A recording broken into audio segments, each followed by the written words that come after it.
Stressful ba magnegosyo? Sa mga nag-aakala na ang pagninegosyo ay stressful, sa lahat ng bagay, kung hindi mo gusto yung ginagawa mo o yung pinapagawa sa'yo, nakaka-stress yan. Nakakawala yan ng enerhiya. Ganyan din sa pagninegosyo. Hindi lang sa pagninegosyo pati rin sa pag-iempleyado. Maraming empleyado dyan, buwisit na buwisit sa trabaho nila. Stress na stress sa trabaho nila. Kasi hindi nila gusto yung ginagawa nila sa trabaho nila.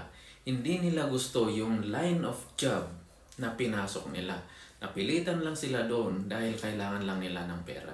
Tinatamad sila pagising ng umaga, pagpasok ng umaga. Ganyan din naman sa pagninegosyo.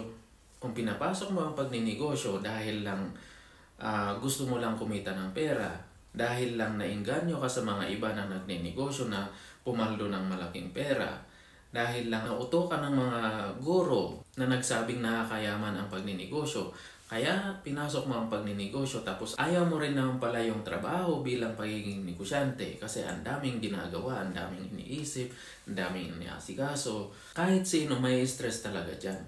Kaya ka nakakita ng mga negosyanteng parang wala lang, parang okay naman sa kanila kahit lagi silang nag-overtime, parang kahit lagi silang puyat, parang wala lang. Siyempre sa kanila kasi hindi trabaho ang tingin nila sa negosyo, kundi parang laro lang sa kanila ang pagninegosyo. Kasi interest nila yun passion nila yun, yung pag-manage ng negosyo. Hindi nila ramdam na nag-overtime sila. Hindi nila ramdam na nagpupuyat pala sila.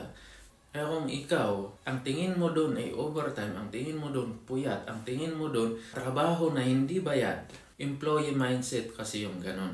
Yung dapat lahat ng oras na trinabaho nila, dapat bayad. Ganon ang employee mindset. Hindi natin sinasabi dito na masama ang pagiging empleyado. Linilinaw lang natin dito yung pinagkaiba. Kaya kung para sa'yo ayaw mo yung nag-overtime ka na hindi bayad, para sa'yo ayaw mo yung lagi kang nag-iisip, hindi ka pwede sa pagninegosyo. Kasi sa negosyo, laging mag-overtime ka na walang bayad yan. At lagi kang nag-iisip sa negosyo na kahit nagsara ka na, ang dami mo pa rin kailangan dapat isipin. Ang dami mo pa rin kailangan dapat pagplanuhan kahit tapos mo na yung pagpaplano nung nagsisimula ka pa lang. Ganyan ang pagninegosyo. Kung ayaw mo yung ginagawa mo tapos pinipilit mo lang, sinasayang mo lang ang buhay mo. Tatanda ka na lahat ng ginawa mo sa buhay mo ay yung mga bagay na ayaw mo. Hindi mo nagawa yung mga bagay na gusto mo.